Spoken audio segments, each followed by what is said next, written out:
আসসালামু আলাইকুম dear viewers. অনেকদিন পর আপনাদের সামনে আবার এলাম। মাঝখানে অনেক ঘটনা ঘটে গেল। আহ, বাংলাদেশ ক্রিকেট টিম শেষ পর্যন্ত টি-20 ওয়ার্ল্ড কাপে পার্টিসিপেট করতে পারলো না।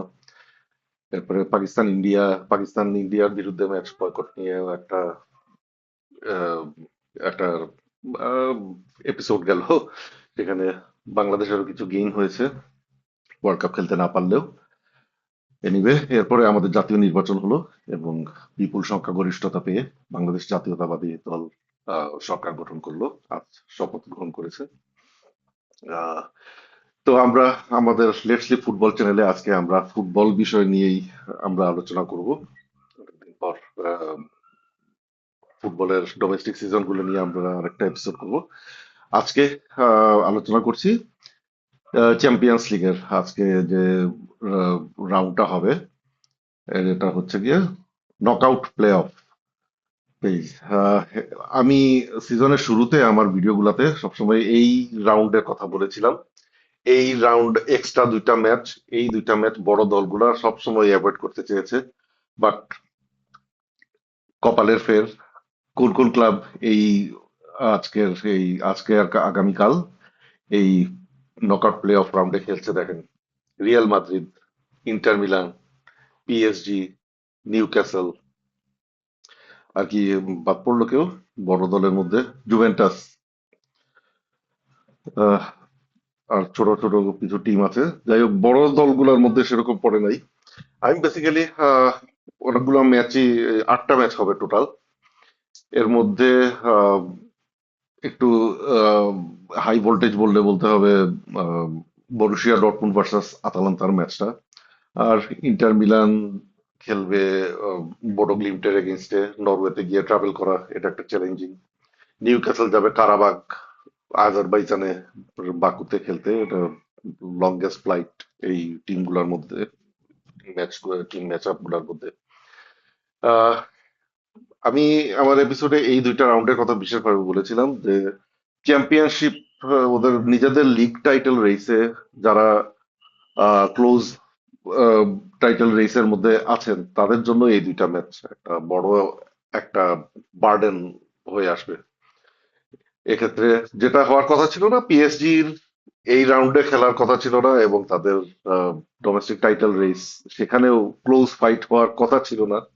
সিজন শুরুতে কেউ নিশ্চয়ই এই বিষয়ে বাজি ধরতো না, কিন্তু সেটাই হচ্ছে। PSG is not at the top of their league one, এবং চ্যাম্পিয়ন্স লিগেও তারা গতবারের মতোই এই নকআউট প্লে অফ ফেজটা খেলছে। গতবার এই রাউন্ড থেকেই তারা বেসিক্যালি কামব্যাক করা শুরু করেছিল। এই রাউন্ডে এর আগে লিগ ফেজে লাস্ট দুইটা ম্যাচ ম্যানচেস্টার সিটির সাথে ম্যাচ থেকে তারা টার্ন অ্যারাউন্ডটা করে এবং শেষ পর্যন্ত তারা ট্রেবল সহই সিজনটা শেষ করে প্রথমবারের মতো আহ, চ্যাম্পিয়ন্স লিগ চ্যাম্পিয়ন হয়। আহ, এবারও তারা এই ফেজে খেলছে এবং তাদের কিছু আপস এন্ড ডাউনস এর মধ্যে আছে।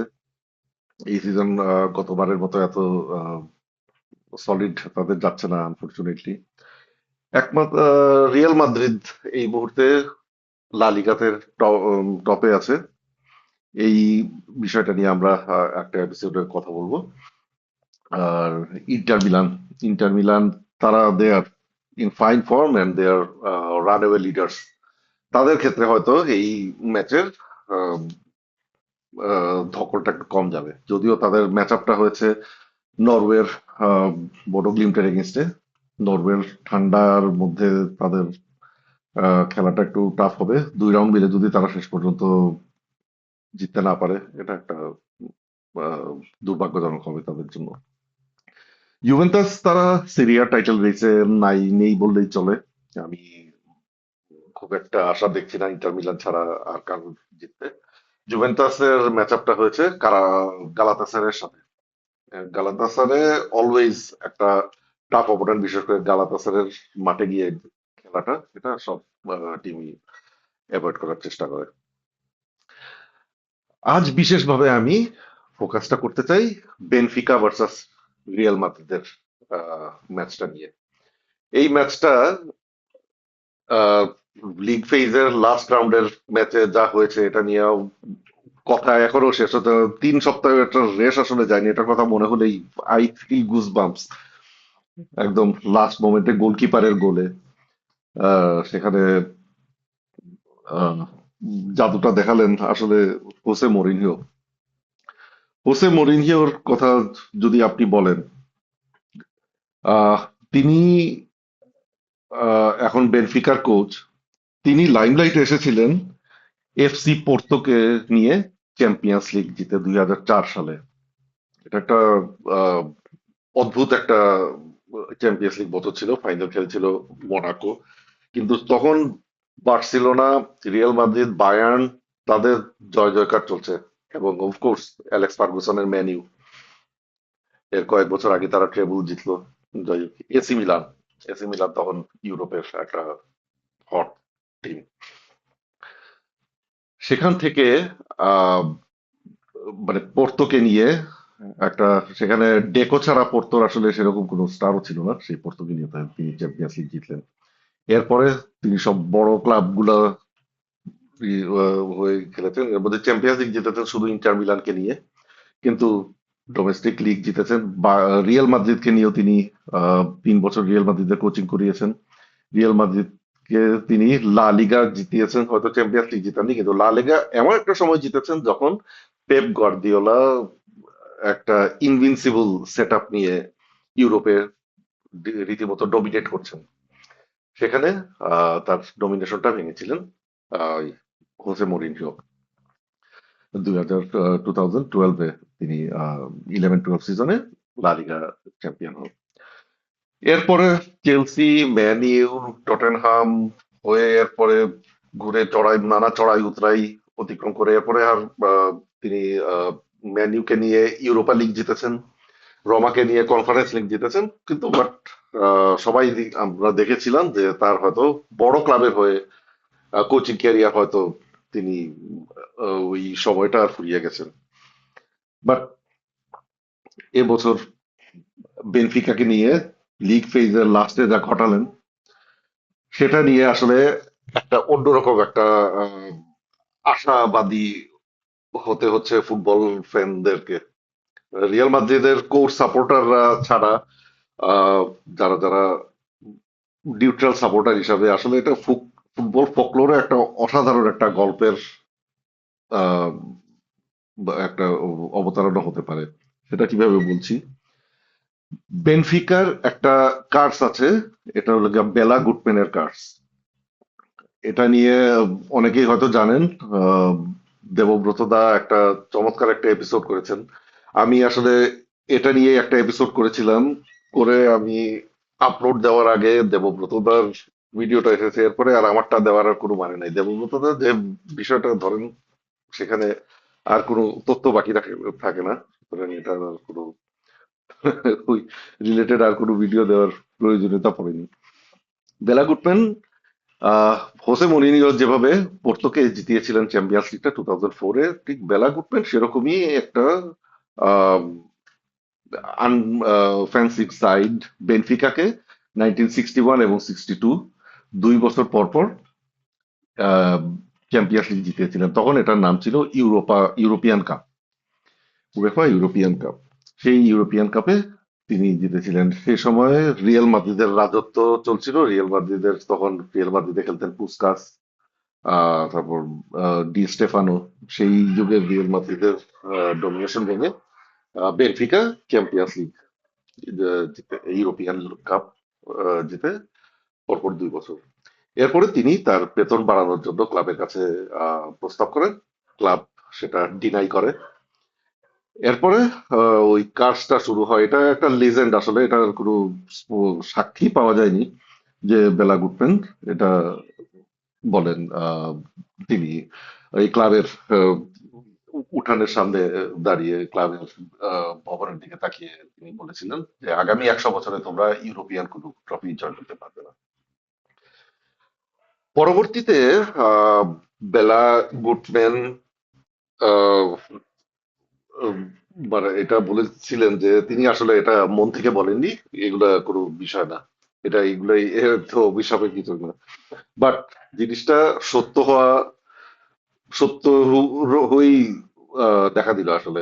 38 আর এখন 26, 64 বছরে বেনফিকা এখন পর্যন্ত ইউরোপিয়ান কোনো ট্রফিতে জিতেনি। এবং 60-এর দশকে আরো 3বার সম্ভবত তারা ইউরোপিয়ান কাপের ফাইনালে উঠেছে। 83 সালে তারা আহ, আহ, এখন যেটা ইউরোপা লিগ, সেটা কেউ ফাইনালে গিয়েছে। এবং লাস্ট 2013-14 পরপর 2বার ইউরোপা লিগে তারা ফাইনালে খেলছে। কিন্তু ওই বেলা গুটম্যান সেই লেজেন্ড হোক আর সত্য ঘটনা হোক, ওই কার্সটার কারণে আহ, বেনফিকা এখন পর্যন্ত ইউরোপে কোনো টাইটেল জেতেনি। এরপর এই কার্সটা ভাঙার জন্য বেলা গুটম্যান নিজে নাকি একবার উনি বলেছিলেন, কিভাবে এটা জানি না, সেটা ঘটনাটা মনে করতে পারছি না, কিন্তু তিনি নিজে একবার চেষ্টা করেছেন এই কার্সটা ভাঙার। এবং বেনফিকা এই কার্সের ভয়ে বেলা গুটম্যানের একটা মূর্তি বানিয়েছে তাদের ক্লাব ভবনের সামনে। এবং ক্লাব লিজেন্ড